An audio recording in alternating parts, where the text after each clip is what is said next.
Welcome to Draw Leaper channel, and in today's video I'm going to show you how to change font style in your Samsung Galaxy A17 phone. Now the first thing you have to do is open up your settings app.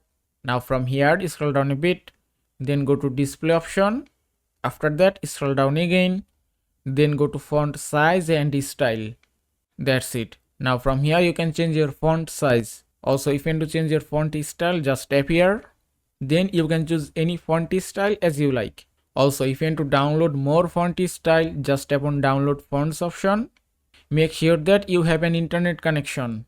And from here you can download any font style as you like. Suppose if I download Samsung Sans and give it a moment, you can see it's installing. And the download is complete. Now just go back. That's it. Now just select it.